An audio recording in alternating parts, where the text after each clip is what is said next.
Bonjour à toutes et à tous, c'est Jason, j'espère que vous allez bien. Aujourd'hui, on se retrouve pour une nouvelle vidéo. Docteur nous a préparé une vidéo pour augmenter nos chances de marquer sur corner. C'est parti.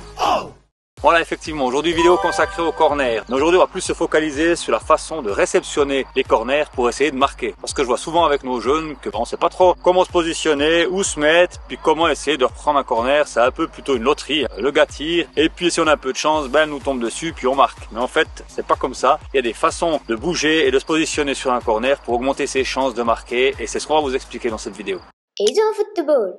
Ok Eli, alors pour débuter cette vidéo sur les corners, il faut déjà savoir deux choses avant que je t'explique comment réagir dans les 16 mètres pour marquer. Il y a deux façons de tirer les corners, tu les connais? Ouais. Il y a quoi? Bah rentrant. Rentrant, ouais. Et puis l'autre façon? Sortant. Sortant, exactement. C'est deux manières de tirer les corners, sortant ou rentrant. Donc si tu es droitier, si tu tires à droite, tu vas le faire sortant. Et si tu tires à gauche, elle sera rentrante cette balle. Et ça a une importance pour le premier point que je vais vous parler. Le tout premier point, ça va être quand partir. Le timing pour bien partir au bon moment quand le copain va tirer le corner. Souvent, on tire et puis vous êtes déjà tous dans les 16 mètres, près du gardien. Il n'y a aucun effet de surprise, vous n'avez pas d'élan, vous êtes arrêté puis vous attendez le ballon. Ben ça va pas. Ou alors c'est le contraire, on est lent au démarrage, le copain tire et on n'est pas encore parti dans les 16 mètres pour essayer d'aller marquer. Et puis le ballon il passe devant tout le monde et puis il n'y a personne qui est là pour réceptionner le centre. C'est dommage. Ça s'appelle le timing. Il faut savoir quand partir. Le corner, c'est pas une loterie. C'est pas dire, le copain il tire, puis bah si j'ai un peu de chance, ça tombe sur moi, ben je vais frapper, puis peut-être que je vais marquer. C'est pas comme ça. Un corner, ça se travaille, c'est une chose, mais il y a surtout de savoir quand c'est qu'il faut partir au bon moment pour marquer. Et donc, quand le ballon est rentrant, donc si la balle vient d'ici et puis elle fait une petite courbe comme ça sur l'intérieur, et ben là, à quel moment tu vas partir dans les 16 mètres pour aller marquer quand le copain il fait un corner rentrant? Tu sais toi? Bah quand tu prends je sais pas, genre après avoir pris l'élan, genre. Ouh! Quand il va s'apprêter à tirer. Ça veut dire quoi? Bah Quand il est parti ou il est pas encore parti? quand il est parti. Faux. Quand le corner est rentrant, Ellie, tu démarres en même temps que lui démarre pour faire sa frappe. Ça, c'est quand elle est rentrante. Il a posé le ballon, il prend son élan, il part pour frapper, vous partez en même temps. Parce que d'accord, Ellie, si tu pars à l'entrée des 16 mètres, direction le but pour marquer, t'es d'accord que si tu pars un peu trop tard, le ballon, il va être fuyant. Tu vas jamais pouvoir courir à temps pour essayer de le prendre. Ça va être trop difficile, il va vous passer devant, puis ben, il va passer devant tout le monde et puis vous n'allez pas l'avoir. Donc vous devez aller vite sur le ballon. Et c'est le contraire quand le corner, il est sortant. Donc quand il vient de là-bas, et puis la balle, elle va venir plutôt sur moi. Elle va fuir le gardien. Là, tu pars quand? Quand il va tirer la balle. Quand il va tirer la balle? Quand tu vas tirer le corner. À quel moment tu partirais toi pour ta course? Je sais pas. Ah, tu sais pas? Eh ben, là, on part pas en même temps que le joueur part. Là, on part en mouvement quand la balle, elle est touchée par le copain qui va frapper la balle. C'est pas le même timing, on part pas en même temps. Donc, si ton copain qui va tirer du pied droit, il va faire un sortant, tu pars pas en même temps qu'il part avec sa course. Pas comme quand c'est rentrant. Tu pars vraiment au moment où il tape la balle. Du moment où il tape la balle puis que la balle part, là, tu peux y aller. Sinon, tu vas te faire avoir que tu seras pas nouveau dans le bon timing. Donc, voilà les deux timings à respecter. Quand le corner est rentrant, je pars quand le copain part avec sa course d'élan pour frapper, et quand c'est sortant, je pars quand le copain touche la balle pour frapper. Là, ça veut dire que moi je pars pour essayer de rentrer dans ces 16 mètres pour marquer. Ouais. Maintenant, il y a un deuxième point, Ellie. C'est bien beau de partir au bon moment, mais ça ne veut pas dire que tu seras seul et puis qu'on va te laisser avancer pour aller jusqu'à l'endroit où la balle arrive. Qu'est-ce qui se passe en général sur corner? Qu'est-ce qui vous dérange, les attaquants là, qui veulent aller marquer là? Bah ceux qui défendent. Bah oui, les défenseurs en face, ils vont pas se laisser faire. Ils vont vous suivre. Ils sont eux dans les 16 mètres, ils vous regardent, puis ils disent, ben moi je prends celui-là, moi je prends celui-ci, toi tu prends celui-là, et puis donc ils ont chacun un joueur. Donc vous, oui, vous allez partir au bon moment pour essayer de les avoir, mais ça va pas suffire de faire ça. Faut pas seulement rentrer, et puis si j'ai un peu de chance, elle est pour moi, et puis je serai seul pour marquer. Va falloir déjouer un peu le défenseur. C'est-à-dire qu'il va falloir se démarquer, en plus d'être en mouvement en rentrant dans les 16 mètres. Donc Ellie, ici, admettons, tu fais le rôle du défenseur ici, bien seulement, et puis que je décide de rentrer dans les 16 mètres parce que le copain a frappé, je vais pas juste attendre qu'il vienne ici, puis toi tu vas venir sur moi pour essayer de me prendre le ballon, et puis je vais attendre ici que le ballon arrive. Et puis je me dis, zut, il me dérange, je serai jamais bien pour pouvoir réceptionner ce ballon. Le but sur le corner, c'est quand même essayer de se trouver un moment, un petit espace où je suis seul pour réceptionner le centre de la tête, ou de pouvoir prendre le ballon de volée, peu importe, mais d'être bien pour frapper, pas être gêné. Donc ça veut dire que peut-être je vais devoir varier mes courses. Ben, je vais lui faire croire peut-être que je vais, mais en fait je reste ici. Ou alors je vais d'un côté et je pars au deuxième poteau pour réceptionner le centre. Ou alors au contraire, je pars direction le deuxième poteau, il va me suivre et au dernier moment je replonge au premier. Peu importe, je vais varier mes courses, je vais essayer de me démarquer. Ou alors des fois, ben, il faut aussi accepter qu'il y a des petits duels, hein, et puis faut se pousser.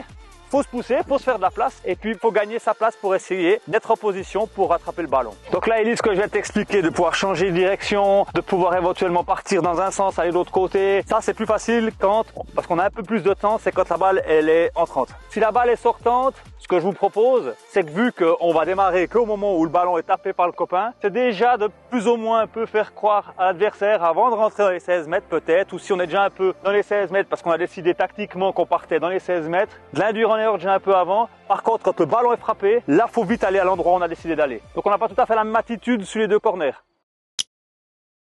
Et il y a un troisième point maintenant. On a parlé de quand partir pour pouvoir faire sa course. On a parlé de se démarquer, c'est tout bon. Par contre, il y a un troisième élément à prendre en compte maintenant. C'est la direction dans laquelle tu vas courir un petit peu pour pouvoir aller réceptionner ce centre. Des fois, on voit plusieurs styles de course pour pouvoir aller attaquer le ballon. Alors, je dirais pas qu'il y en a une qui est fausse ou une qui est juste, mais il y en a des qui sont quand même plus faciles puis qui optimisent un peu plus les chances de réceptionner le centre puis d'essayer de marquer. C'est quand même le but du corner, hein, c'est de marquer. Donc si on veut optimiser ça, je vais te proposer la chose suivante, Ellie. On a notre but qu'elle a. Le corner, il est tiré de là-bas.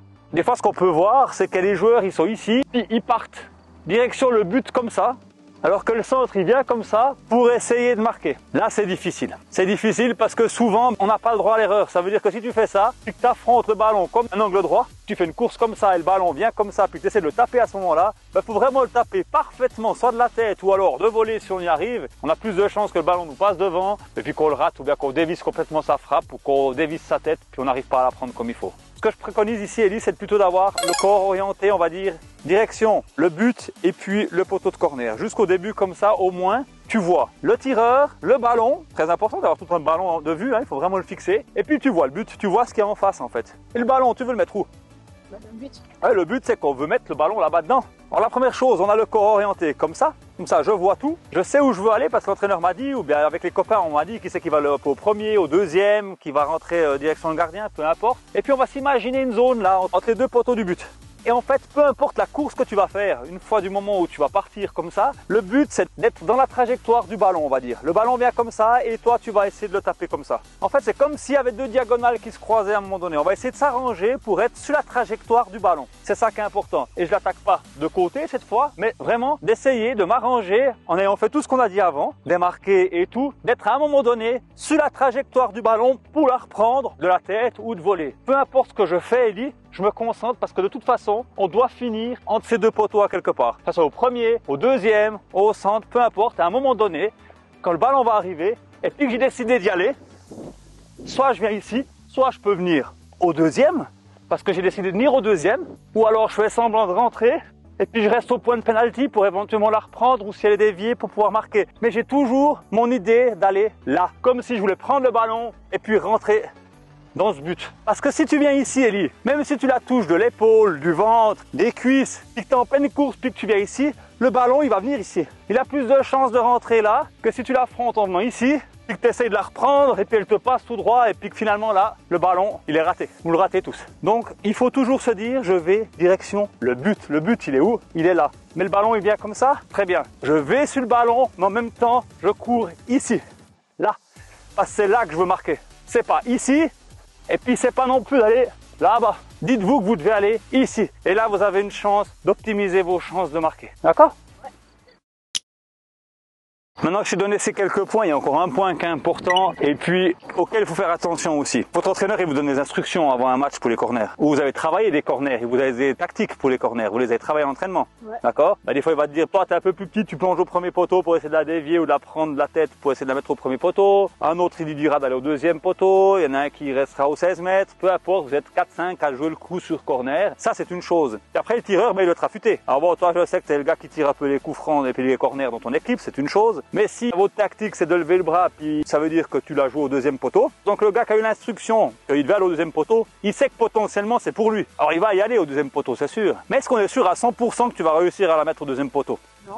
Ben non, des fois on rate. on la prend mal, où il y a du vent, où le terrain est un peu bosselé, on a un mauvais rebond, peu importe, on n'a pas bien posé sa balle, on n'a pas beaucoup d'élan pour tirer son corner, peu importe, on le rate. Alors tous les autres, qui n'étaient pas censés eux aller au deuxième poteau, ils ont aussi une chance d'avoir le ballon. Ça ne veut pas dire que le gars il lève la main pour dire qu'il va la faire au deuxième poteau, que vous êtes plus concerné. Ce serait une grosse erreur de penser que vous êtes plus concerné les gars. Tout le monde est concerné sur le corner, faut être prêt. C'est-à-dire que même si vous pensez qu'elle va aller au deuxième poteau, peut-être que le tireur va rater sa frappe et elle va venir au premier. Il faudra quand même y aller. Si votre entraîneur vous a dit toi tu plonges au premier, tu vas au premier. Parce que peut-être c'est toi qui va marquer, parce qu'il a raté son corner. Ou des fois elle va être déviée, parce qu'il y a un défenseur qui va la toucher, ou le gardien va pouvoir la pousser. Donc vous faites la course que vous deviez faire, et puis peut-être c'est quand même vous qui allez marquer, alors que c'était pas prévu de point de vue tactique. Mais vous devez tous vous dire, le ballon il peut peut-être arriver sur moi. Vous êtes tous concernés par le corner, tous concernés par peut-être marquer le but. C'est ça le but. Faut jamais abandonner. Donc faut être prêt. Faut être prêt à vouloir marquer, faut être prêt à rentrer dans ce ballon, faut être prêt à se dire je vais pour marquer. Le corner, c'est une occasion de but. Les balles arrêtées, souvent, c'est là-dessus que des matchs se jouent. Dans les matchs fermés et tout, des fois, c'est sur les corners que ça joue. Donc faut les jouer à fond et ça c'est mon petit conseil du Dr Raph.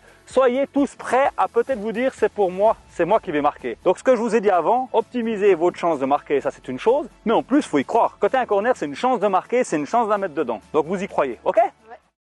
Voilà, c'est bientôt la fin de cette vidéo. Je remercie Dr Raph pour cette vidéo, c'est un sujet intéressant et j'espère que ça va vous aider. J'espère que vous allez mettre des belles têtes. Voilà, moi j'espère vous marquer des buts sur corner. On n'oublie pas, un corner c'est une action de goal, donc voilà. Et encore une dernière chose que je voulais dire, Ellie. Quand c'est qu'on fait un corner sortant, puis quand c'est qu'on fait un corner rentrant. Tu le sais déjà de ça un petit peu?